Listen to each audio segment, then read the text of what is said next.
무리 중에 한 사람이 이르되 선생님 내 형을 명하여 유산을 나와 나누게 하소서 하나.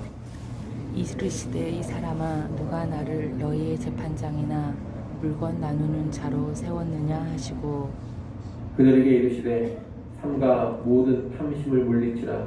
사람의 생명이 그 소유에 넉넉한 데 있지 아니하니라 하시고 또 비유로 그들에게 말하여 이르시되 한 부자가 그 밭에 소출이 풍성하매 심중에 생각하여 이르되 내가 곡식 쌓아둘 곳이 없으니 어찌할까 하고 또 이르되 내가 이렇게 하리라 내 곡간을 헐고 더 크게 짓고 내 모든 곡식과 물건을 거기 쌓아두리라.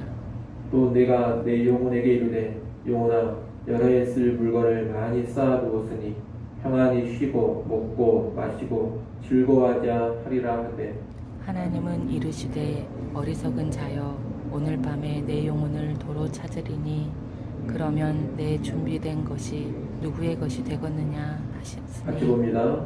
자기를 위하여 재물을 재물을 쌓아두고 쌓아두고 하나님께 대하여 부여하지 못한 자가 이와 같으리라. 아멘.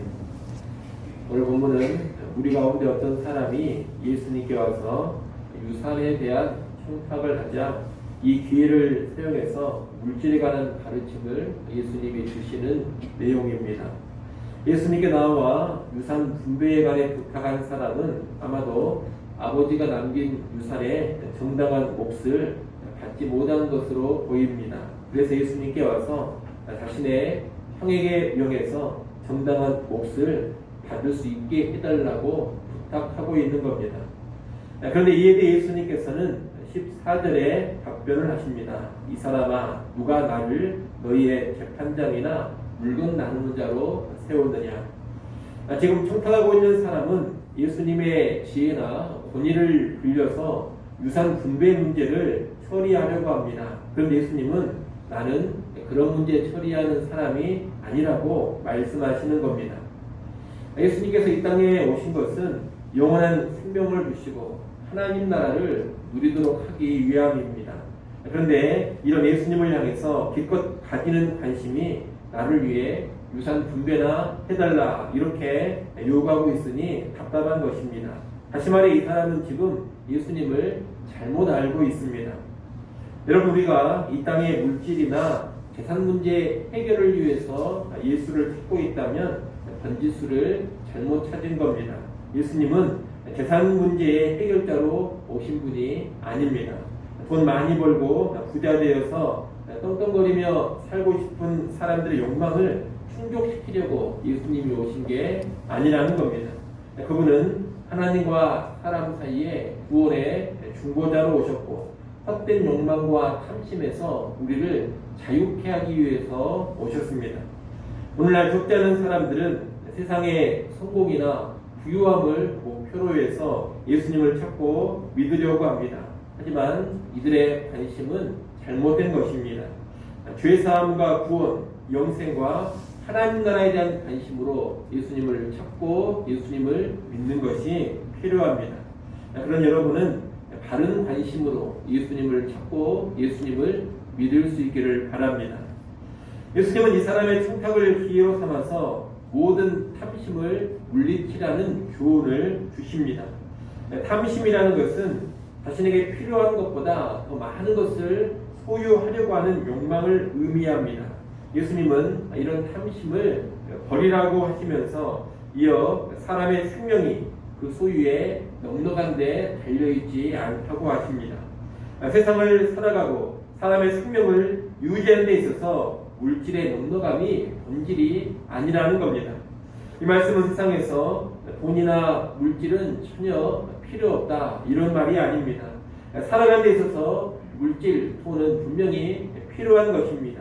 하지만 재물이 내 생명을 보장하고 재물이 내 생명을 지켜준다고 생각하는 것은 힘이 어리석은 것입니다.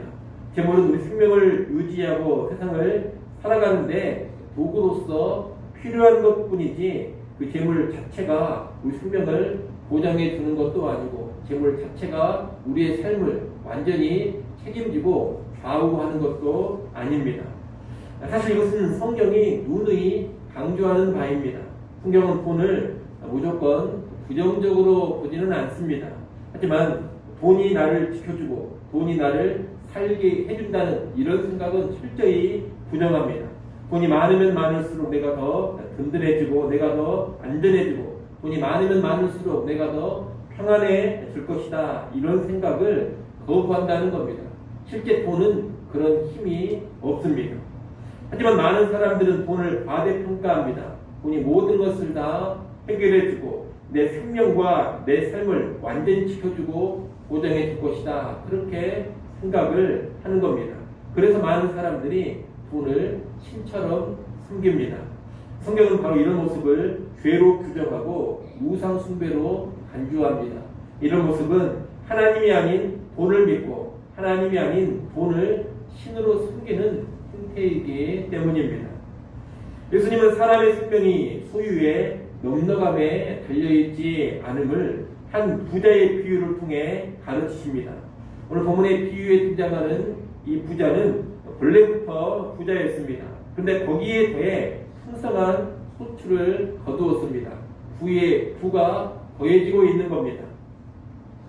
이 부자는 풍성한 소출을 거두자 이 수확물을 어떻게 할지를 고민합니다. 그리고 현재의 곡간을 헐고 더 크게 지어서 모든 수출을 쌓아놓을 계획을 세웁니다.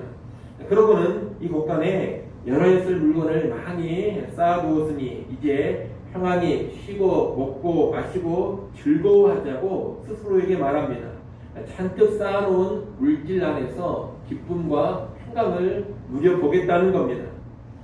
이 비유 속의 부자가 하는 말이나 생각을 보면 하나님이라든가 이웃에 대한 관심은 전혀 없음을 보게 됩니다. 오직 자기밖에 생각하지를 않습니다. 18절, 19절에 보면 계속해서 나라는 단어만이 나오고 있습니다. 내 곡간, 내 모든 곡식과 물건, 내 영혼 이렇게 부자는 말하고 생각합니다. 헬라어 원문으로 보면 나라는 단어가 부자의 말과 생각에 훨씬 더 많이 등장을 합니다. 지금 이 부자는 하나님께서 부를 주셨다 이런 의식이 전혀 없습니다. 물질을 하나님께 드리거나 이웃과 나눌 생각이 전혀 없습니다. 내 곡간이고 내 곡식이고 내 물건입니다. 나 홀로 평안히 쉬고 먹고 마시고 즐거워할 생각으로만 가득 차 있습니다. 하나님도 없고 이웃도 없고 자기만 생각하고 자기만 아는 탐욕스러운 부자인 것입니다. 그런데 이토록 풍성한 소유를 가진 부자를 향해서 하나님께서 뭐라고 하시느냐? 20절 말씀을 한번 읽어보십시오. 20절 말씀 읽습니다. 하나님은 이르시되 어리석은 자여 오늘 밤에 내 영혼을 도로 찾으리니 그러면 내 준비한 것이 누구의 것이 되겠느냐 하셨으니 하나님은 어리석은 자여 오늘 밤에 너의 영혼을 도로 찾으리니 그러면 네가 준비한 것이 누구의 것이 되겠느냐 이렇게 말씀합니다. 한마디로 오늘 밤에 네가 죽는데 그토록 많이 쌓아놓은 재물이 무슨 의미가 있느냐는 겁니다. 많은 재물이 이 부자의 생명을 지켜주지 못합니다. 넉넉한 소유가 생명을 보장하는 것이 아니라는 겁니다. 하나님이 부르신다면 바로 그날 밤에 천만금을 쌓아 놓았다더라도 즉시 죽어야 하는 것, 하나님께 돌아가야 하는 것이 인간인 것입니다. 예수님은 이 비유의 결론으로 21절의 말씀을 하십니다. 21절 말씀도 같이 한번 읽어봅니다. 자기를 위하여 재물을 쌓아두고 하나님께 대하여 부유하지 못한 자가 이와 같으니라. 아멘.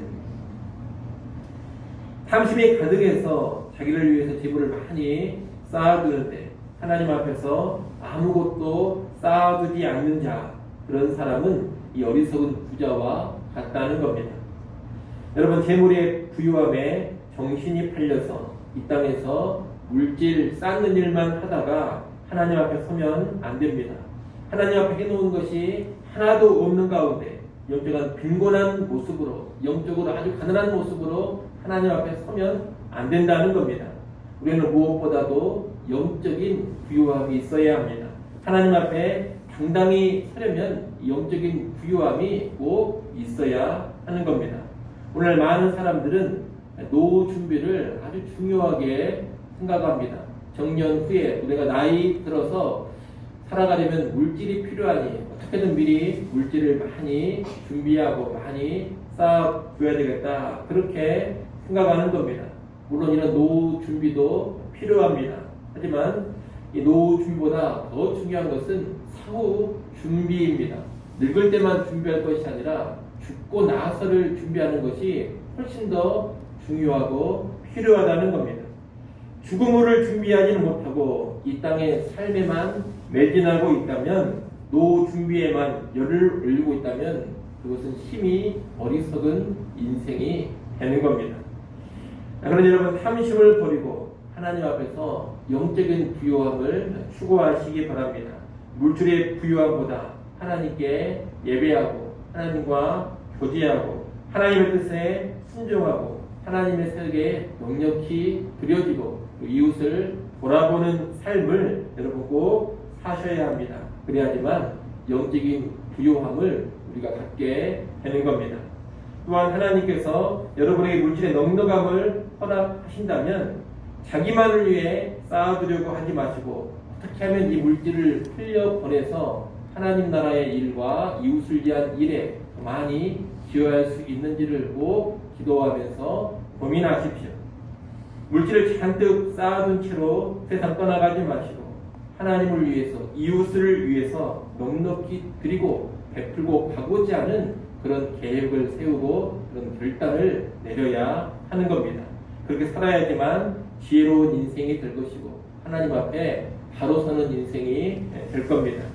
여러분, 물질에 대한 탐심을 가지고 물질을 하나님처럼 믿고 의지하면서 물질을 잔뜩 쌓아놓고 살고자 한다면 그 사람은 결코 참된 예수님의 제자가 되지 못합니다.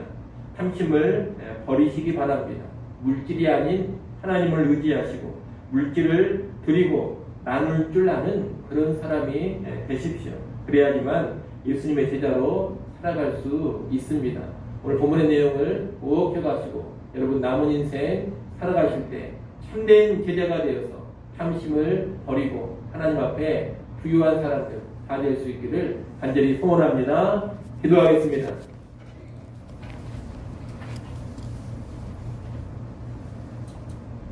아버지 하나님, 탐심이 가득한 세상을 살아가고 있습니다. 수많은 사람들이 죽음을 생각하지 못하고 돈을 쌓아두고 돈을 모으는데 집착하고 있는 것을 보게 됩니다. 이러한 세태 속에서 우리 그리스도인들은 탐심을 버리게 하여 주시옵소서. 돈 욕심 버리고 하나님 뜻대로 물질 생활하게 하여 주시옵소서. 그리하여 진정한 제자들이 되어지게 하시고 참된 지혜자들이 되게 하여 주시옵소서. 돈의 부유함만을 추구하지 않게 하시고 영혼의 부유함을 추구하게 하시고 하나님 앞에 부유한 자들이 다 되게 하여 주시옵소서. 아버지 하나님, 또 시간 하나님께 나와 기도합니다. 기도하는 시간을 통하여 우리의 시야를 다시금 하나님께로 향하게 하시고 우리의 삶이 다시금 하나님 중심으로 서게 하여 주시옵소서. 필요한 것 하나님께 아뢰게 하시고 우리의 모든 형편과 상황 속에서 하나님의 도우심과 위로와 평안을 받아 누리게 하여 주옵소서. 주일입니다. 모든 성도들 하나님께 영과 진리로 예배하게 하시고 예배 시간을 통하여 하늘의 신령한 은혜를 다시금 받아 누리게 하여 주시옵소서. 모든 예배 이웃들을 성령으로 충만하게 하시고 아버지 하나님, 우리 유치부, 유초등부, 중고등부, 청년부 모임에도 한량없는 은혜로 감싸 주시옵소서. 교회 다음 세대들이 더욱더 견고하게 세워져 가게 하시고 하나님의 사람들로 변화되어 가게 하여 주시옵소서. 예배 후에 있을 공동회에도 하나님 함께 하셔서 은혜롭게 진행되게 하여 주시옵소서. 모든 것 주께 맡겨드리오며 예수님의 이름으로 기도드리옵나이다. 아멘.